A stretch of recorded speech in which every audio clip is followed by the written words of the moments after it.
What's up, guys? David here. I'm going to show you the whole folding and OTF knife collection as it is swiftly growing. I am enjoying some new ones, and let's just do the rundown. I'm going to try to keep it brief on each item because there's quite a few here, but let's just check them out. First, let's go here. The Cold Steel Con. Like I've said many times, this came as a freebie. I ordered a sword. They sent me a con. Later on, I ordered a something else. I can't remember what else. They sent me another one. So I actually have two of these. They're a nice little EDC if you need it to be a smaller blade. It's got a nice kind of a grip piece there that's really that's more grippy than a lot of them are. It's got good abrasion to it to where it's very easy to deploy. So, let's keep it brief. There's the con. This was just a cheap old-timer. Nothing special about it. Found it at Walmart. Probably cost me $5. Whatever. This is a Kershaw. This was a $25 Spring Assisted Kershaw. This was my only EDC for probably a few years. This was the only one that I used. And I actually didn't even own other knives back then. I was not an enthusiast yet. I just wasn't really into the hobby yet, but just a very basic Kershaw. I do recommend Kershaw. They make a good blade, and they're not too terribly expensive either. Now, I've started getting into OTF knives. OTF, for anyone that doesn't know, means out the front. Get out the front! So, boom! Yeah, love it. Love OTFs. These are really cool. Now, there's differences in your OTF companies. Of course, I'm sure you've heard of Mid-Tech and Cobra Tech and a lot of different things. This is a Cobra Tech. This is actually my most expensive OTF. I bought this for my wife. I intended for my wife to carry this in her purse or whatever for self-defense.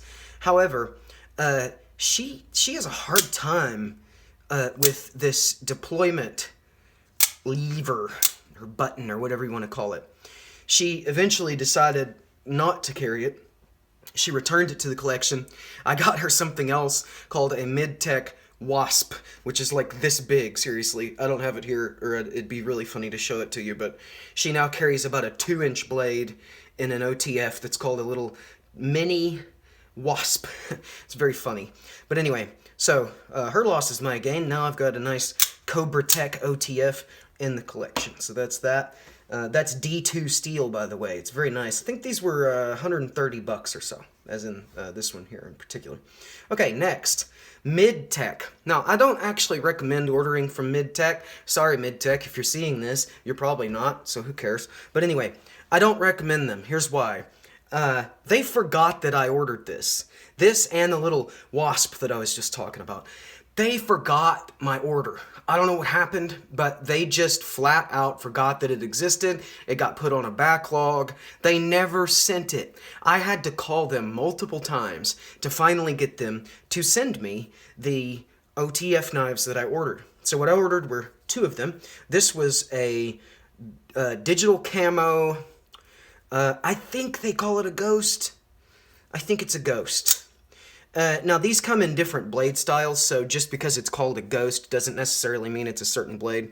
I'm going to go ahead and say not particularly sharp. I think it's just 440 stainless. It's not a great knife, but in terms of a OTF that would be just a nice thing to have in your pocket as a reassurance for self-defense or whatever, still a decent choice. Mainly based on the fact that this was only $39. I think this may have been one of the cheapest OTF knives that I ever found. In fact, that mini Wasp I talked about that my wife carries, I think it was about the same price, and it's only that big. So anyway, my favorite OTF is this one. This is a Viper Tech, and there is a problem or two with this knife. However, this was the longest blade OTF that I could find when I went looking for it. I also really like the dagger style OTF blades. I like having a blade on both ends. Makes it a better stabber. And also, you got more real estate for cutting before you dull your one edge and have to sharpen it. And I have actually sharpened the edges of this multiple times. This has been a very common OTF for a very common EDC for me. I've carried this a lot, and I bet you can actually tell just by looking at it. It was pristinely navy blue when I got it, but as you can see, the edges are all a bit worn off and worn down. That's because this thing has ridden in my pocket more than anything other than this one, probably. And that just because I didn't have any others at the time, and I couldn't afford more. So anyway, Phantom by Viper Tech. That's a 3.9-inch blade, and that is roughly the biggest OTF I could find at the time. I know there's bigger stiletto-style OTFs, but I don't know, guys. I don't like those stiletto blades. They're so skinny and weird-looking. So anyway, now we're getting into, I've got a few new ones here. This is all cold steel right here. These are my favorites. I'm sure you can tell from my channel that these are my favorites. So the new ones, I have shown you at least 4 of these, I guess, but the new ones are this one, and this one. I've never done a video on any of these 3. So first, we've got Raja 3. Now, this is a good EDC as well. Primarily due to the size. It's very small, and I love that you can get a sort of a kukri style curve in your pocket that is this little. Also with the pocket deploy, that makes it really handy. You can rip it right out of there and it's already deployed. That makes it a pretty good self-defense item. And aside from that, it's very easy to handle with one hand, you know, just whatever you want to do with it. It's a very nice little blade, and yes, I carried this one quite a bit recently. As I said, I got it pretty recently. So I think it's about, 3.5-inch blade or something like that. It's a little less than this one. So now, this one needs a little explanation before I open it. This is a Spartan, and it's not just any old Spartan. This is an older style Spartan. And not only is it a very old Spartan, it is also very torn up. This was a pawn shop find. I walked through the pawn shop one day. I visit pawn shops pretty often, and I saw in there a cold steel knife, and I was like, whoa, that's a cold steel, cool. And they wanted $40 for it. But I looked at it and I was like, that knife is in really bad shape. I'm actually about to post a video about the restoration of this knife. And honestly, it's not the greatest restoration you've ever seen. What I did is I removed quite a bit of grime and rust and what have you, but it was really torn up. The worst part was the fact that some bonehead did that. Why do that? I love the style of the Spartan. I love the curve of it. I love the beefiness of that blade. But somebody did this. And I think what happened is they probably really damaged the blade right here, doing something. Who knows what they were doing. And instead of, being able to just smooth it out, grind it out or whatever, I think they ground out that entire area to make up for the damage that they had done. But they also put lots of nasty marks and grooves all up the blade. I don't know what on earth they were doing with it. Honestly, I think they were hammering something with it like this, and they probably used both sides of it. Maybe somebody did a torture test on this thing, but it being a cold steel with a triad lock and decent steel, it apparently mostly held up, if not this area. But I love the grip on it. I mean, it would be hard to lose that in your hand. It's a very encircling sort of a grip. The Spartan swords, some of them had that same kind of a double curve on it that really kind of encloses the hand and keeps it from going anywhere. So that's a pretty cool find. They wanted $40 for it. I gave them $20 for it because it was in such bad shape. And if you had seen it when I picked it up, you would say, yeah, that looks like about a $20 knife, but I think it looks like, maybe a $25 knife now that I've cleaned it up. Anyway, that's the Spartan. Next, I know you've seen this one before. This is the Voyager, Tanto, whichever pronunciation you like. This one is like, this one twirls like a baton. It's actually really fun. I know there's no reason to twirl anything. It's kind of like a balance test for me, but aside from that, there's no earthly use for it. But this is a great blade. Look at the thickness there. That is just a fun, solid blade. It's got that extra point there. If you need to do some carving with that extra point, knowing that that won't actually break, you could put that under a lot of stress. I've used this one a lot for all kinds of things, including carving, and as you can see, it is a beast. It is long, and it is nice. Now, one of my favorite new ones. This is a Voyager, built very much in the same style as this one, obviously, but it is a Voyager Vaquero. Ooh, I should have cleaned that just a little bit. I need to get me some oil on there and clean that, but oh, just love these. Love that curve. Like I said, I always enjoy a good curve that can fit in the pocket. And this one has been a really fun knife to carry and to get to know. I have used it for lots of cutting. I have used it outdoors quite a bit. Now, it's nowhere near the chopper that Raja right there is, but it's pretty good. And as somebody said in comments one time, it is one of the best self-defense knives that you can get. I do believe both of these were in the $60 or $70 range, something like that. And so was this one, actually. I picked this one up at an Army-Navy store. I think it was $69. So all three of these were roughly the same price. And, I mean, I like them all. I just like them all. Don't you? Anyway, next is the Luzon. The Luzon has a really good flipping mechanism. You can flip it right out there. Actually, you can see that I've been using this one lately. On our land, we've had somebody cutting our fences. They cut our barbed wire fence and trespassed.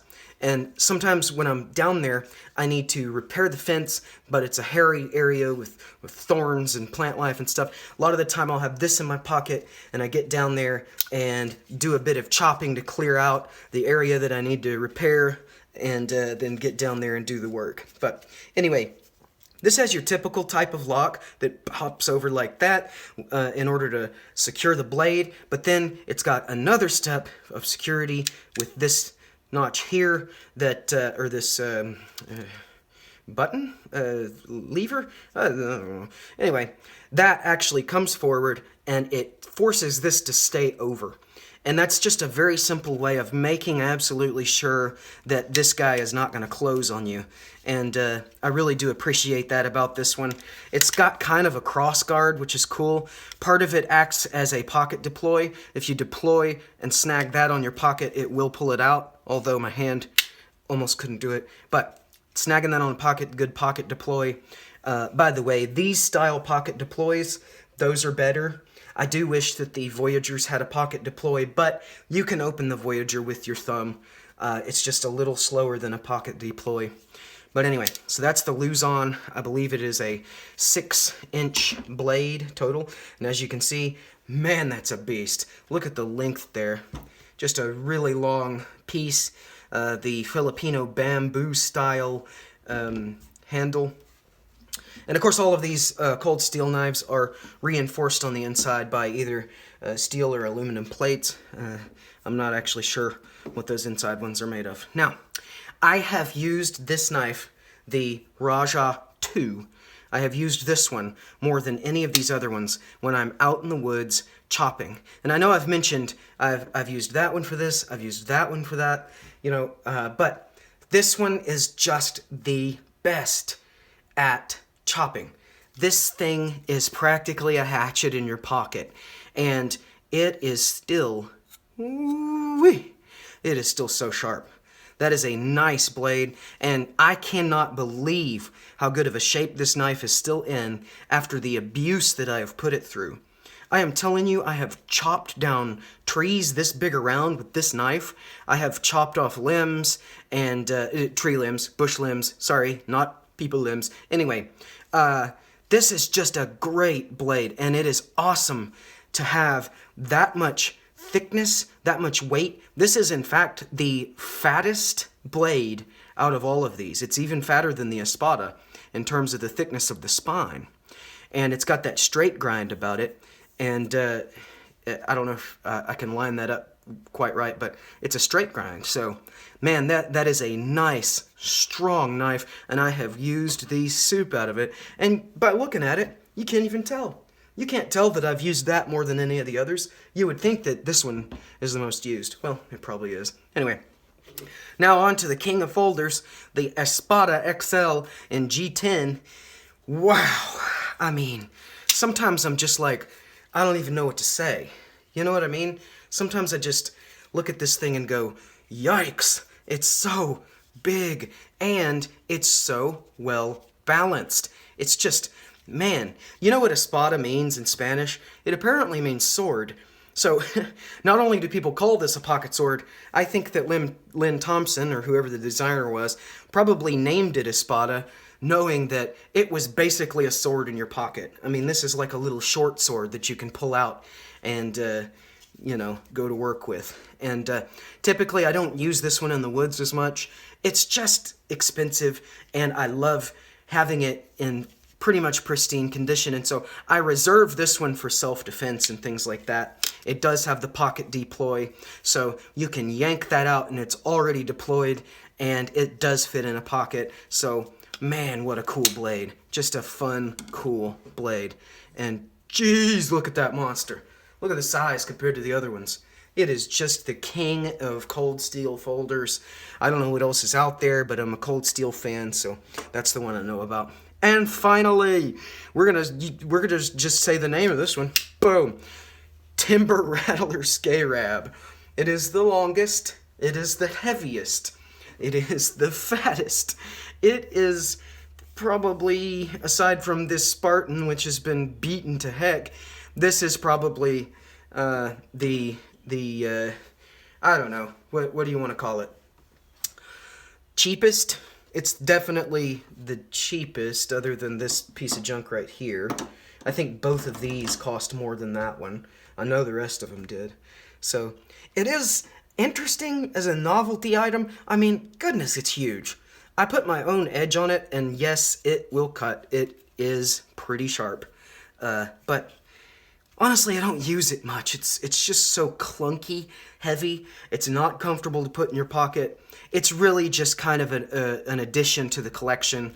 And I do get a kick out of how large it is. It's almost like a parlor trick to pull that thing out and just laugh at the sheer size of the monster. But aside from that, it's not a very highly recommended knife.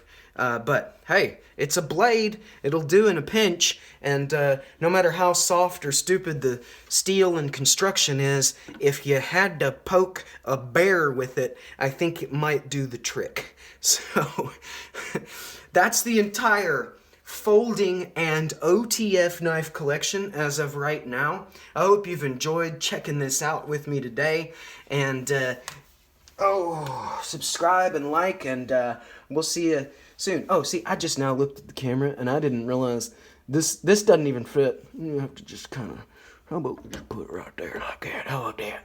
There you go. Now you can see him.